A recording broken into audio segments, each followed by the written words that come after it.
Bom, pessoal, boa noite a todos.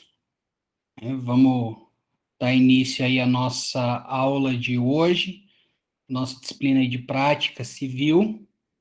Tá? Nós temos aí até conferir o calendário. A semana de prova começa dia 1º. Então, nós temos aí hoje e mais 3 aulas, sendo que a última, se a gente vencer todo o conteúdo até lá, vai ser uma revisão. Tá? Eu postei para vocês a aula da semana passada, tá? Eu peço desculpas mais uma vez, que acabou queimando o transformador do poste aqui, e o professor acabou ficando sem energia até umas 9h30, 10 horas da noite. Então, aí acabou não tendo como a gente fazer a aula como live, né? Mas aí o professor fez a gravação, postou a aula, né? Aí a gente falou lá sobre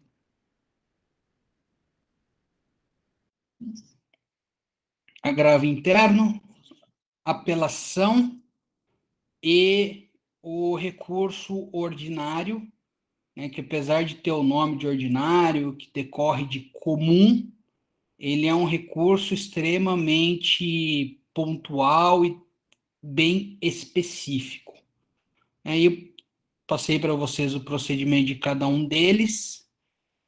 O agravo interno ele é específico para decisões do relator.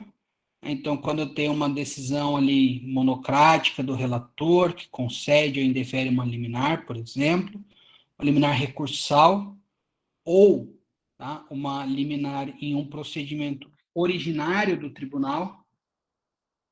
Ah, professor, o que é um procedimento originário do tribunal? Nós podemos falar de uma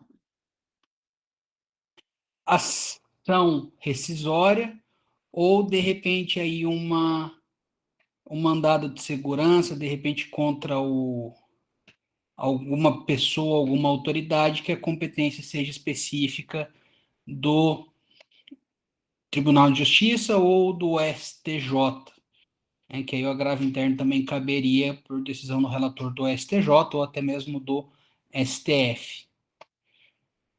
A apelação é o recurso cabível contra a sentença, que a gente busca a reforma da sentença, devolvendo o processo para o tribunal. Via de regra, aí é o único recurso que vai ter um efeito suspensivo, entre aspas, automático, decorrente da própria lei, exceto nas hipóteses em que a lei expressamente coloca que não cabe o efeito suspensivo, sendo possível a gente requerer o efeito suspensivo diretamente ao tribunal, né? Aí, no período entre o protocolo da apelação e a remessa dos autos ao tribunal, ou quando os autos estiverem no tribunal, protocolar diretamente lá. Sempre os pedidos sendo feitos diretamente para o tribunal. Eu vi, até hoje, não lembro se eu falei na aula passada, eu já vi na minha vida prática, né, de 2016 para cá, apenas uma vez esse procedimento ser utilizado. Tá? Então, é recente, né, veio com o Código 2015, começou a vigorar em 2016, então aí, provavelmente os advogados ainda estão se adaptando ou não estão usando por, enfim, não saberei dizer. Tá? E, né, tem algumas hipóteses lá quando a gente fala de deferimento liminar da petição inicial sem julgamento de mérito ou com a improcedência liminar do pedido, pode haver a retratação do juiz, aí o processo não subiria se ele se retratasse. Então, a gente protocola, vamos colocar assim, duas peças, uma peça de interposição, que a prática chama, informando para o juiz de primeiro grau que se está recorrendo, e a outra peça direto para o tribunal, dizendo as razões da apelação. E coloquei para vocês também o recurso ordinário, que é um recurso que está previsto lá, que é para os tribunais superiores, para o STF ou para o STJ, em duas situações extremamente pontuais, né? Quando tiver aí denegação de segurança em mandado de segurança ou habeas corpus,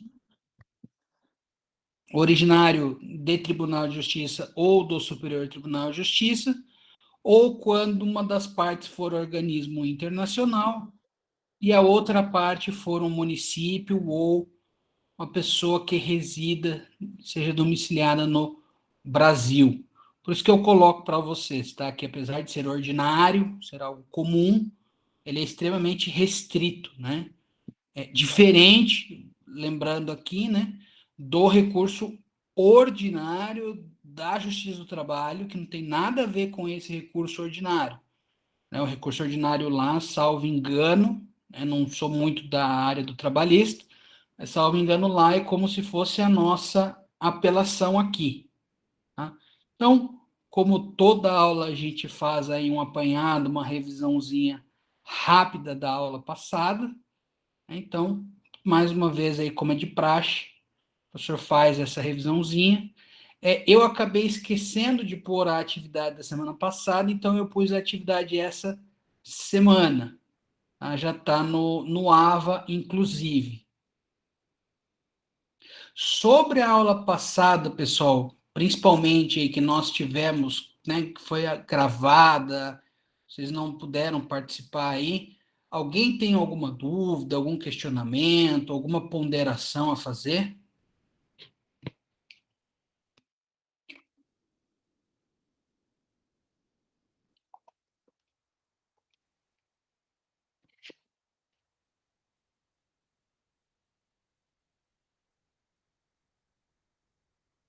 Bom,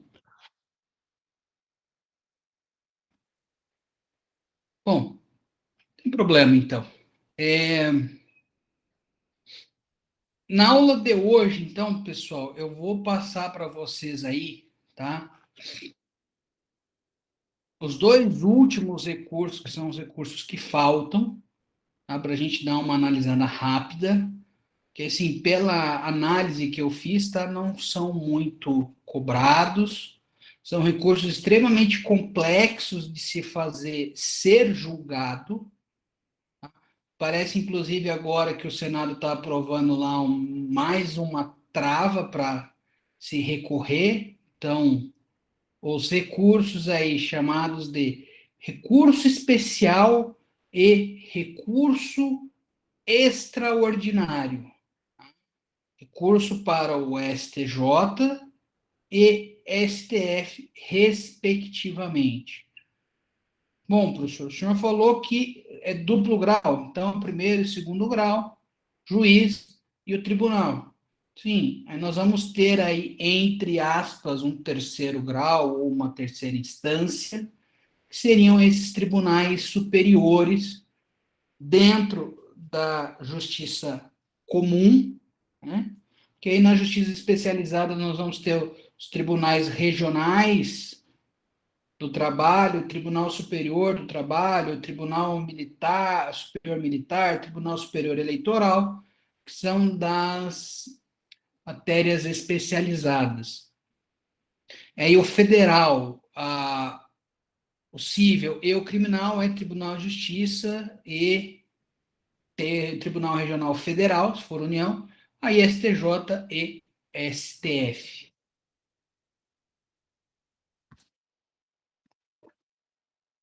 Aí então, pessoal, vejam que, tá? Para que o meu processo ele chegue até o STJ, a Constituição vai colocar lá os requisitos, que depois é repetido no Código de Processo Civil, que então nós vamos ter que ter um acórdão, né, uma decisão proferida por tribunais que viole jurisprudência do STJ ou súmula do STJ ou recurso repetitivo, né, que seria aí acórdão do STJ. Ou ainda uma hipótese de conflito jurisprudencial entre tribunais de justiça. Então, eu tenho um entendimento de um Tribunal de Justiça do Paraná e um entendimento diferente no Rio Grande do Sul, que de repente o do Paraná é igual ao de São Paulo, mas é diferente do Rio Grande do Sul, que é diferente do Rio de Janeiro. Então, eu busco aí tentar resolver o problema, né, demonstrando que provavelmente a minha do Tribunal do Paraná é menos benéfica do que a do Rio Grande do Sul. Então, eu busco aí que o tribunal pacifique o entendimento mais benéfico para mim, que é do Rio Grande do Sul. Vejam, então, que eu tenho que atacar o acórdão, né, demonstrando que o acórdão viola a jurisprudência do STJ ou que tem essa diferenciação, essa discussão jurisprudencial. Eu vejo que o meu recurso ele não é um recurso simples, né? É um recurso trabalhoso, é um recurso complexo, tá? Que, inclusive, né, o professor colocou aí que é difícil fazer subir entre aspas, né, na hierarquia do Poder Judiciário. Por quê? Porque existe hoje muita jurisprudência que é chamada de jurisprudência defensiva, que é aquela jurisprudência que impede que o processo chegue, ou, né, como a questão aí das súmulas, dos recursos repetitivos, se torna mais difícil ainda, né, porque você tem que fazer toda uma demonstração de que aquele recurso repetitivo não se enquadra ao seu processo, que é o chamado distinguish, né, a distinção do recurso repetitivo para o seu processo, ou, né, demonstrar que aquele entendimento do recurso repetitivo está equivocado, não se adequa mais à situação fática real. É fácil conseguir fazer essas demonstrações? Não, não é. Ah, professor, mas tem gente que faz conseguir subir. Tem. Porém, né, é um recurso mais complexo, mais trabalhoso do que um recurso de apelação, do que um recurso de agravo. E como eu coloquei para vocês, né, na apelação, o primeiro grau não faz recurso não, análise de admissibilidade. No recurso especial, o presidente do tribunal vai fazer a análise de admissibilidade. Então, vai ver se está tempestivo, se tem o pagamento das custas, pode remessa, retorno, se preenche todos esses requisitos, e daí sim ele vai remeter pro STJ. Sendo indeferida a decisão aqui, inadmitindo o recurso, cabe aí um recurso chamado de agravo de recurso especial, que esse agravo faz com que o processo chegue ao STJ e vai fazer um novo recurso de admissibilidade. Tá? Esse recurso de agravo de recurso especial, ele também existe para o recurso extraordinário. Tá? Muito do que eu estou falando para vocês do recurso especial de procedimento se aplica ao recurso extraordinário. Né? Feita aí a admissibilidade, a outra parte vai ser intimada para apresentar contrarrazões, no prazo, aliás, protocolado o recurso, a parte vai ser intimada, após vai ter essa análise da admissibilidade, vai ser remetido ou não, ou vai ter o prazo do agravo, se tiver o agravo, a parte vai ter também apresentar contrarrazões, aí sim o recurso sobe. Tá? O que diferencia o recurso extraordinário, né, que é o recurso para o Supremo. Então, a decisão ela tem que violar. Né? Um outro ponto aí que cabe o recurso especial que eu estava esquecendo de falar para vocês é que a decisão viole texto expresso de lei infraconstitucional. Então, se tiver uma violação do Código de Processo Civil, do Código Civil, né, falando aí do penal, se tiver violação do Código Penal, ou se tiver de qualquer outra lei infraconstitucional, vai caber também o recurso especial.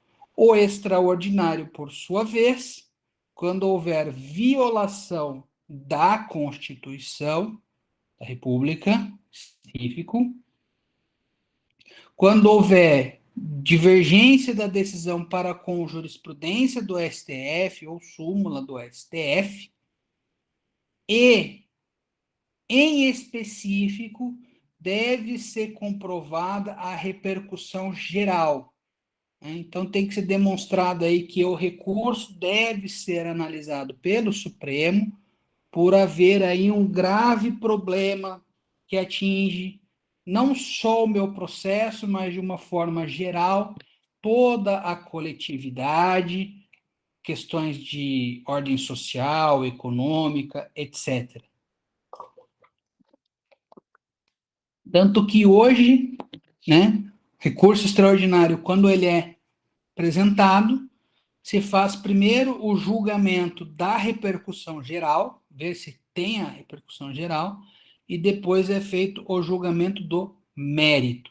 Tá? Lembrando que esses dois recursos, eles possuem apenas efeito devolutivo, e nesse efeito devolutivo, apenas devolve para uma reanálise da instância superior, não havendo recurso ou efeito suspensivo, porém, podendo ser requerido tutela recursal de urgência para que seja concedido efeito suspensivo para suspender a decisão, tá? Aqui também são as outras hipóteses que cabe recurso adesivo nos mesmos moldes que o professor explicou para vocês quando falou da apelação, que é um recurso dependente. Se houver desistência do recurso principal, o adesivo também não é julgado, porque ele depende da análise do recurso principal. Lembrando que o recurso adesivo ele é um recurso apresentado pela parte contrária no momento da apresentação de contra-razões. Então, sim, uma grossa análise, tá? Esses aí são os dois recursos que nos faltavam, tá? Recurso especial e recurso extraordinário, né? São os recursos para os tribunais superiores, são os recursos mais complexos, mais difíceis de serem preenchidos seus requisitos, mas preenchidos eles também são julgados, tá? Eu posso me enganar, mas pela consulta que eu fiz, tá, de peças, os que mais caem são agravo de instrumento e apelação, tá? Quando se fala de recurso. Podendo ser utilizado também, né, o mandado de segurança como uma hipótese de recurso aí, quando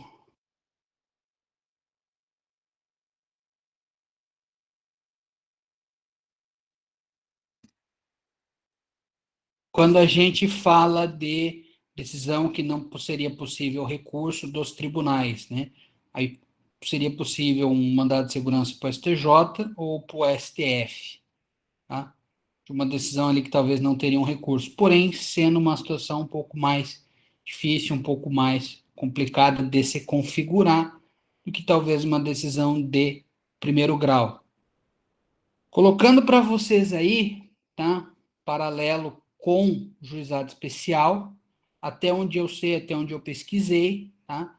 O RESP, que é o recurso especial, não é cabível para o juizado especial, porém tem a possibilidade do recurso extraordinário desde que haja violação da Constituição, tá?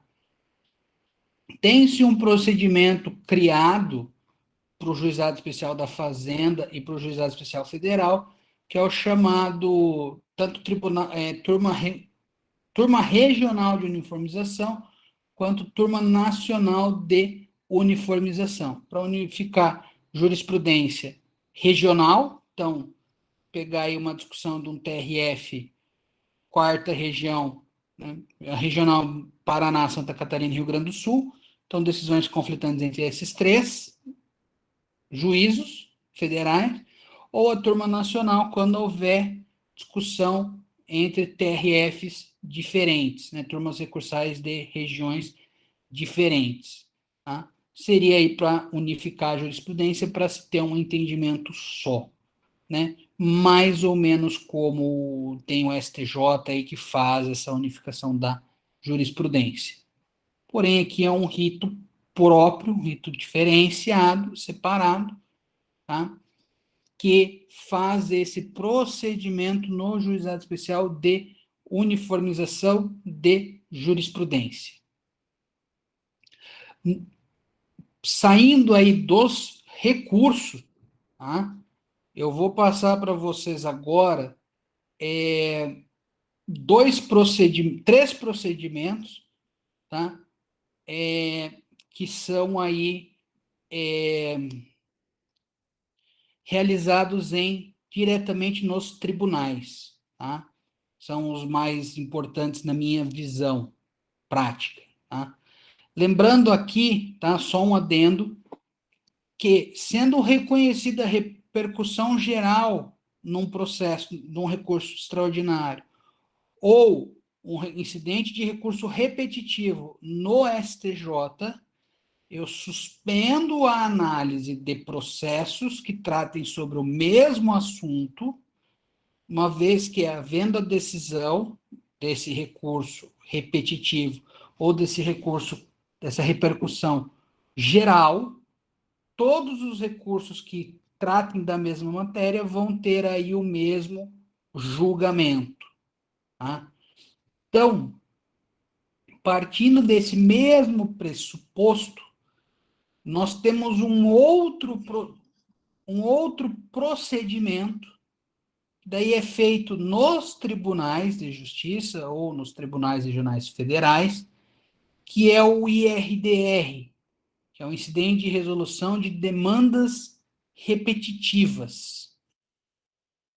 Então, fazendo uma análise dos três, né, do recurso repetitivo, da repercussão geral e do IRDR, chega à conclusão de que, havendo vários recursos para o STJ, para o STF, de uma mesma matéria, ou para o Tribunal de Justiça, de uma mesma matéria, pode-se selecionar alguns recursos que vão ser os paradigmas, que vai ser arbitrado, então, que é recurso repetitivo, que é repercussão geral, ou que é um IRDR, e vai se ter o julgamento, entre aspas, coletivo dos processos. Por que eu coloco entre aspas?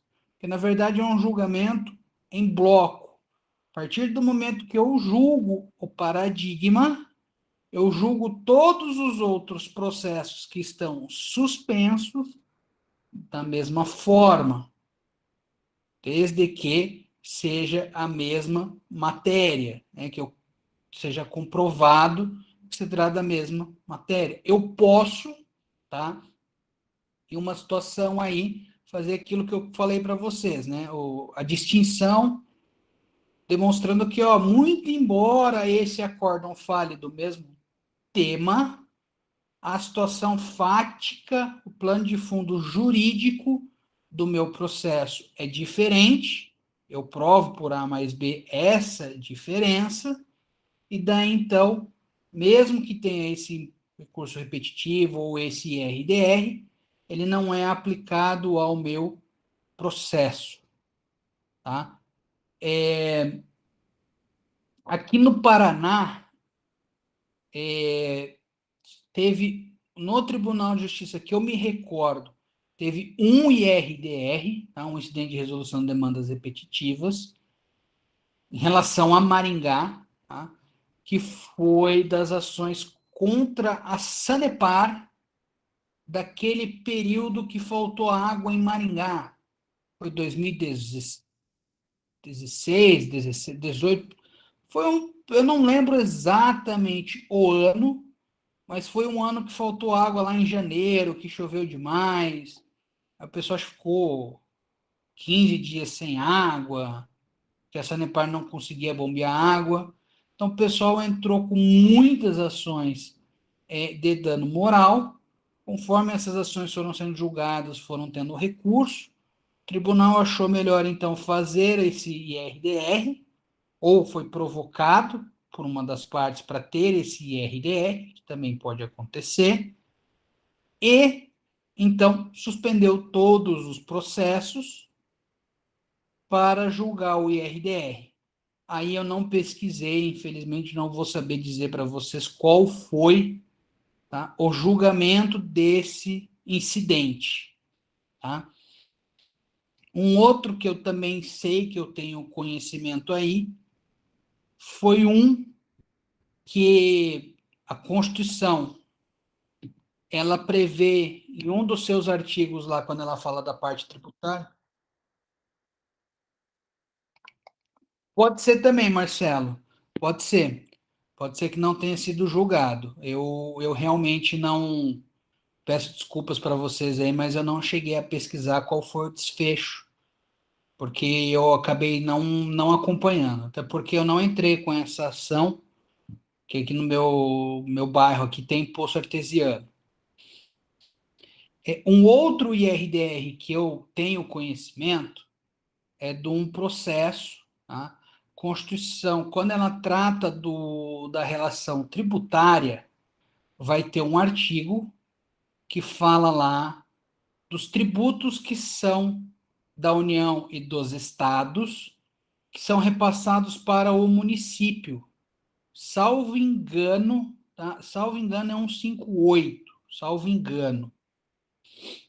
E a Receita Federal, ela fez uma resolução, uma portaria, restringindo o repasse do imposto de renda.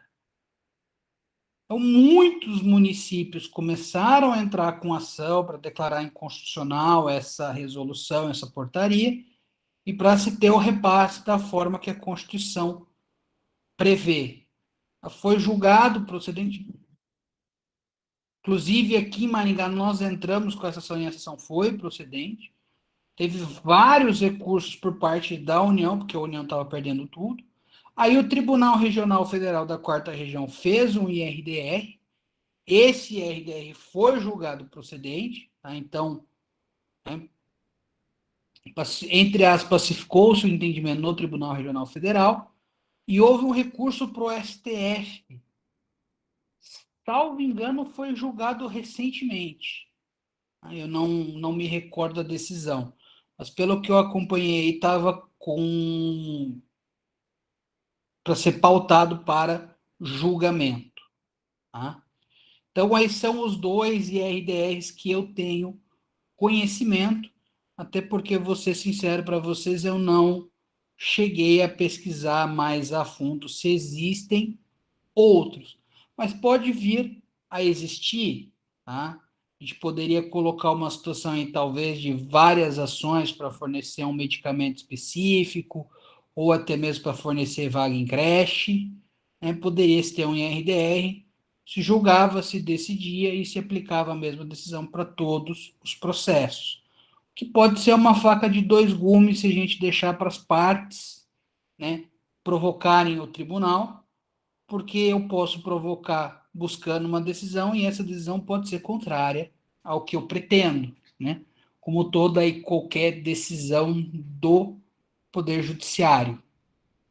O pessoal brinca, né? A gente nunca sabe que vai ser decidido por um juiz, né? O que vai sair da cabeça do juiz. Esse, então, tá? É o procedimento aí de, vamos colocar assim, entre aspas, julgamento coletivo ou de julgamento em bloco de processos, uma vez que eu acabo engessando o Poder Judiciário.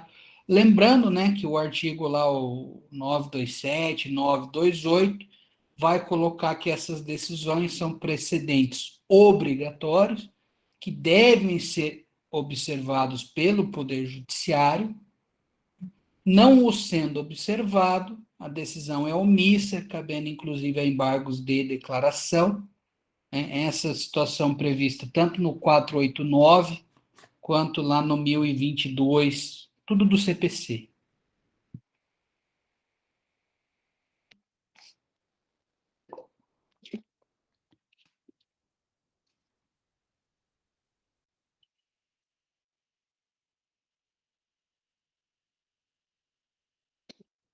Aí, pessoal, nós vamos ter, né, um outro procedimento que ele ocorre no tribunal, tá? Ele pode ser originado no primeiro grau ou no segundo, mas ele normalmente ele é julgado sempre no segundo grau, tá? Que é o conflito de competência. Então, nós vamos ter duas modalidades de conflito de competência: conflito negativo e o conflito positivo. Professor, o senhor está falando difícil. Não, vamos lá, vamos dessecar esses termos, tá? Eu vou ter um conflito negativo de competência quando dois órgãos jurisdicionais disserem que não são competentes para julgar um determinado processo. Então, eu entro com uma ação no juizado especial. O juizado especial diz que, olha, nos termos da lei do juizado, se o juízo não é competente, o juízo competente é a vara comum. Então, ele se declarou incompetente. Chegando na justiça comum, juízo comum, né, vara civil, vara da fazenda, dependendo da matéria do meu processo, vai dizer assim: olha, eu também não sou competente. Na verdade, a competência seria realmente do juizado especial. Como há esse conflito, né, nenhum dos dois que seriam, em tese, competente estão dizendo que o são, o processo é suspenso e é remetido ao tribunal para que o tribunal decida o conflito. Então, nós vamos ter aí uma resolução desse conflito, no qual, tá, as partes do processo vão ser só interessadas, aí cabendo a análise apenas da competência ou da incompetência, cabendo então ao Tribunal de Justiça dizer qual efetivamente é o juízo competente, analisando as duas decisões, analisando as leis, as jurisprudências, etc., vai se chegar à conclusão e vai se dizer que ou o juízo do juizado especial ou da vara comum é competente para julgar aquele processo. Em contrapartida, o outro conflito de competência, que é mais difícil de acontecer, é o conflito positivo, quando dois órgãos jurisdicionais reclamam a competência para julgar um determinado processo. Então, vejam que no negativo, ninguém quer julgar. Todo mundo vai, entre aspas, arrumar uma desculpa para não julgar. No conflito positivo, vai-se, entre aspas, arrumar uma desculpa para se poder julgar um determinado processo. Tá? Aqui em Maringá eu vi uma situação, no período de Covid-19, que foi entrado com um mandado de segurança coletivo por um sindicato de instituições de ensino privado, que caiu numa vara, foi concedida liminar. Posteriormente, um outro sindicato entrou com o mandado de segurança também, para poder abrir no decreto, no período de Covid, caiu numa outra vara. Aí começou-se a ter a discussão de qual das varas era competente para julgar esse segundo processo. O juiz da segunda vara disse que era competente, e o juiz da primeira vara, que estava com o processo anterior, também dizia que era competente. Esse processo, então, foi para o tribunal, e o tribunal decidiu dizendo qual das varas era competente para julgar o processo. Eu só não me recordo qual foi o resultado desse processo, tá? Esse conflito de competência. Mas foi o único aí em 11 anos de advocacia que eu vi ser realizado, tá? O conflito de competência positivo. O conflito de competência negativo já é um pouco mais comum, né, numa zona ali um pouco mais nebulosa, mais cinzenta, entre competência de juizado especial e vara da fazenda, e vara civil ou da fazenda, principalmente da fazenda, porque aí o juizado da fazenda é competência obrigatória, o juizado civil é competência facultativa. Tá? Tinha falado para vocês 3 procedimentos, na verdade são 4. Tá? Um terceiro procedimento, tá? Ele é chamado de reclamação, ou alguns colocam aí como reclamação constitucional, né? Porque para o STJ, para o STF, salvo engano, estava e está previsto na Constituição. Como funciona a reclamação constitucional ou a reclamação para os tribunais superiores? Então, eu vou ter uma decisão, qual o grau de jurisdição seja, que viola julgamento repetitivo, repercussão geral, súmula desses tribunais, e eu posso fazer uma reclamação, posso ir direto para lá, dizendo assim, ó, seu desembargador, seu ministro, o juízo de Maringá ou o Tribunal de Justiça do Paraná violou a sua decisão, violou a sua súmula, violou o seu recurso repetitivo, violou a sua decisão aí de inconstitucionalidade numa ADI no Supremo, e sendo provida a reclamação, o juízo ou o tribunal vai ter que proferir uma nova decisão, se adequando aí ao que foi decidido pelo STJ, pelo STF. Digamos que é uma forma um pouco mais rápida, um pouco mais célere de se chegar a ter uma decisão desses tribunais superiores, né, tendo talvez requisitos um pouco menos complexos, porém, né, tem que se ter aí uma violação à decisão judicial que tem aí caráter de recurso repetitivo, repercussão geral, súmula, até mesmo súmula vinculante do STJ, perdão, do STF, que é só o STF pode fazer súmula vinculante, né? Todas as decisões que sejam de caráter de precedente obrigatório. Tem-se o entendimento aí que caberia essa reclamação para o Tribunal de Justiça quando você tiver decisão de turma recursal ou de juizado especial, tá? Porém, eu nunca vi ser realizada essa reclamação.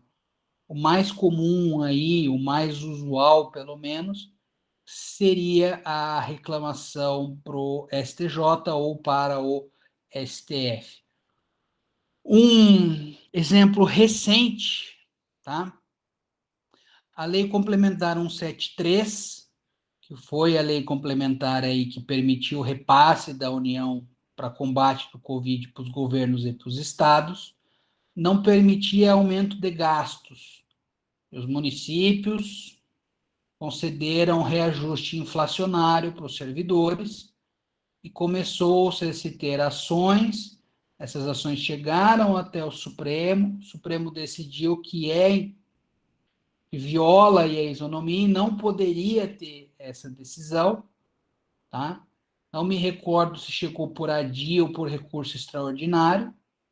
Aí, como alguns municípios não estavam cumprindo, acabou-se tendo reclamação para que se decidisse que se tinha que observar, se tinha que cumprir. Por exemplo, aqui no Paraná, que no Paraná se tinha uma decisão do Tribunal de Contas dizendo que poderia ser feito esse reajuste. Tá? Então, aí um exemplo para vocês da, da reclamação ao STF.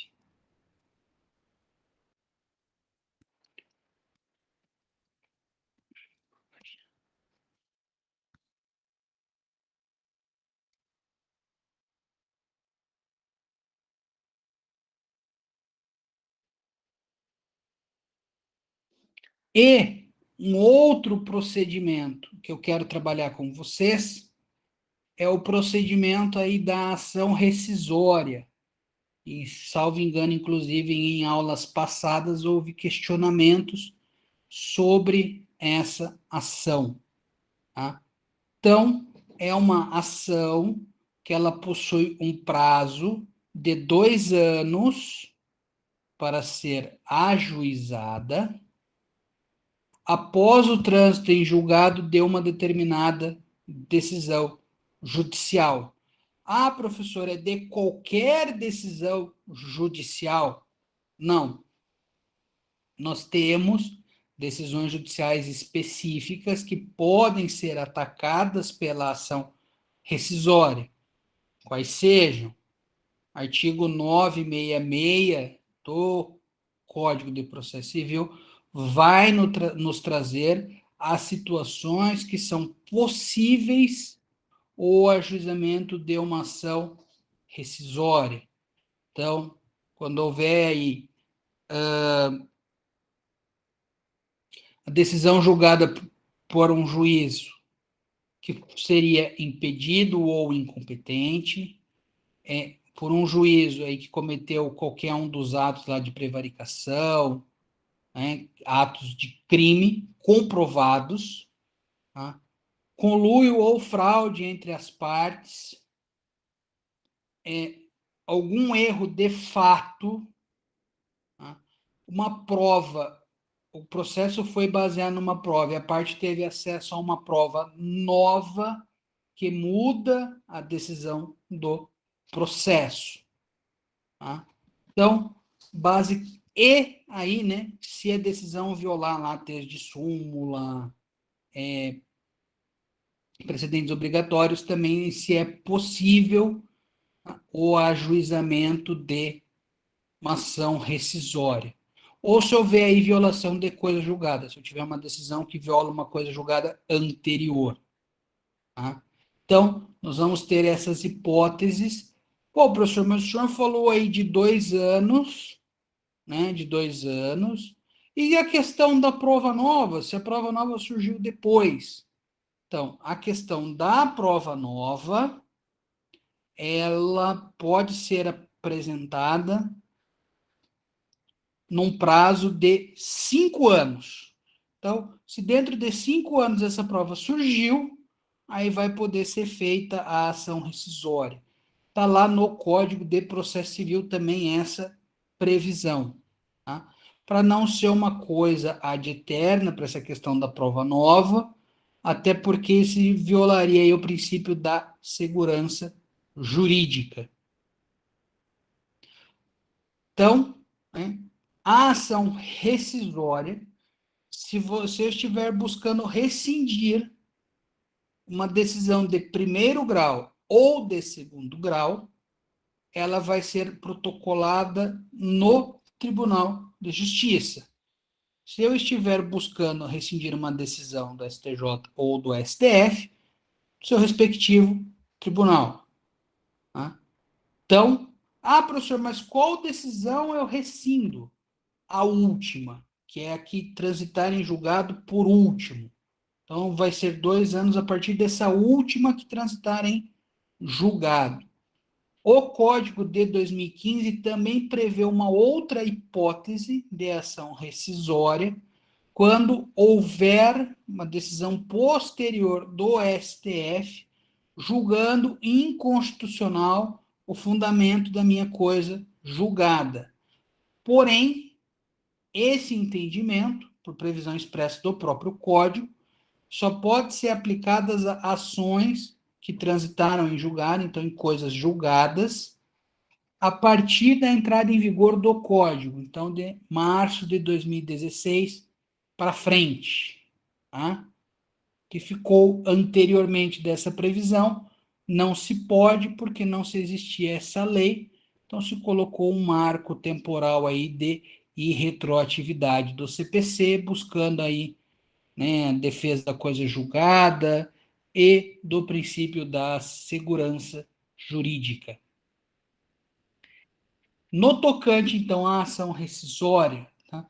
Todos os outros procedimentos que eu falei para vocês hoje, né, eles são procedimentos que possuem seus requisitos formais, tá? Eu tenho que fazer a especificação dos fatos, dos fundamentos, como se fosse um pedido recursal, tá? Aqui, da ação rescisória, o próprio código nos coloca que tem que ser respeitados os requisitos do artigo 319. Então, nós temos aí que fazer uma petição inicial, tá? Lembrando que, além dos requisitos da petição inicial, eu tenho que fazer um depósito de 5%, que caso a minha ação rescisória seja inadmissível ou unânime em improcedência, esse depósito se reverte em multa para a parte contrária.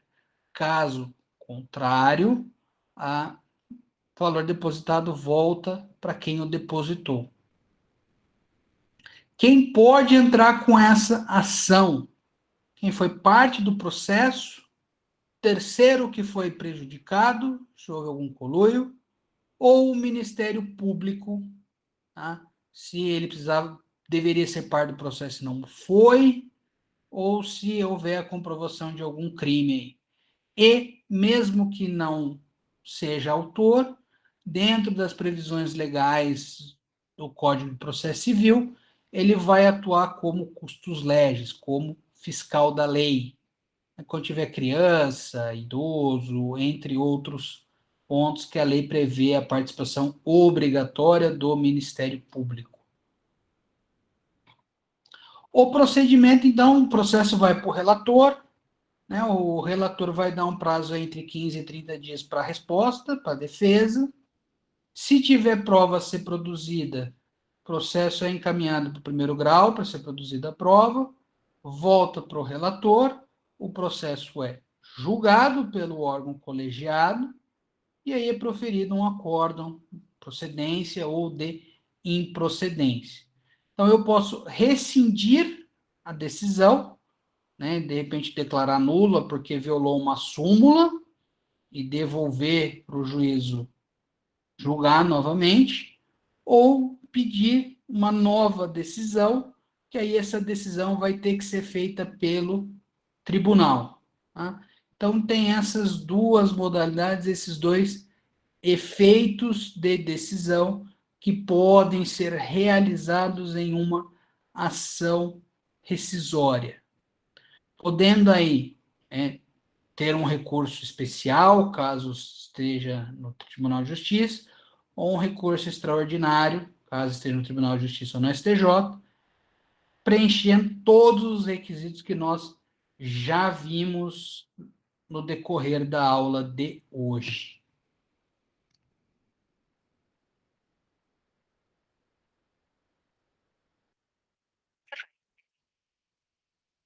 Então, pessoal, oi? Então, a rescisória é protocolada no tribunal tipo, no caso, se fosse um processo que começou aqui na Justiça Comum, aí essa rescisória ela tem que ser protocolada no Tribunal de Justiça do Paraná, por exemplo? Se a decisão que transitou em julgado for uma sentença Aham. ou um acórdão do Tribunal de Justiça. Eu nunca vou ter uma rescisória no primeiro grau. Tá? Ela é uma ação de competência originária dos tribunais de justiça ou dos tribunais regionais federais, se for da Justiça Federal, né? Ou a STJ, STF, se forem decisões transitarem em julgado nesses tribunais específicos. Ah, sim. E, tá, por redação expressa da lei dos juizados, não cabe ação rescisória em decisão de juizado especial. Massa, obrigado. Nada. Bom, pessoal, aí então, tá, a gente termina os pontos, né, da prática mais específicos do tribunal, tá, dos procedimentos em tribunais. Nós vimos aí a parte geral dos recursos, nós vimos aí no decorrer de 3 aulas os recursos em espécie e esses procedimentos que ocorrem diretamente nos tribunais. Aí, a partir da aula que vem, tá, nós vamos entrar, então, acredito eu aí, que em questões aí de execução, ou algum outro tópico que eu verificar aí que de repente é mais interessante, mais relevante para a vida prática de vocês e para o exame de vocês aí, quem for fazer, de repente for fazer em civil. Tá? Ô, Bom, professor, pessoal, por hoje era isso. Alguém quer fazer alguma pergunta? a respeito dessa matéria aplicada, se- seria, no caso, assim, parecido com uma litispendência? Poderia ser utilizado no mesmo quesito que você falou a respeito da Sanepar, né? Você fala do IRDR. Não, eu digo, no caso dessa matéria, assim, em específico, nesse processo do recurso, né? Teria essa Hum. possibilidade também, assim, para ser litispendência, um litisconsórcio, enfim. Utiliza-se o mesmo critério? É difícil você falar de litispendência, porque, assim, via de regra, você vai ter um recurso só das partes que fazem parte do processo, que vão atacar aquele ponto da decisão que foi prejudicial, né? Então, em tese, eu vejo dificuldade da gente configurar uma litispendência. Porém, um litisconsórcio é possível. Né? Nesse exemplo da Sanepar, por exemplo, se tiver Sanepar e alguém entrar com ação também contra o município de Maringá, porque Maringá, a Sanepar tem um convênio, um consórcio, uma concessão, poderia entrar com ação contra os dois serem litisconsortes. Se houver uma decisão prejudicial para a Sanepar e para o município, cada um teria que atacar a decisão naquele ponto que lhe é prejudicial. Até porque, se não houver o ataque à decisão em si, aí nós vamos entrar naquela questão do recurso que viola a dialeticidade recursal e ele não é nem conhecido pelo tribunal. Não sei se ficou mais claro. Sim, entendi. Não, agora beleza. Então é possível. Mas cada caso é um caso, né? Que nem diz. Cada caso é um caso. Sim, o litisconsórcio é possível. A litispendência eu já acho um pouco mais difícil de se comprovar. Hein? Alguém tem mais alguma pergunta, pessoal? Não, professor, tá tudo tranquilo. Bom, pessoal, então aí, boa noite, um bom final de semana a todos e a gente se vê na nossa próxima aula. Boa noite, professor. Bom final de semana. Obrigado pela aula. Valeu, eu que agradeço pela presença de vocês. Valeu, professor. Bom final de semana. Para vocês também.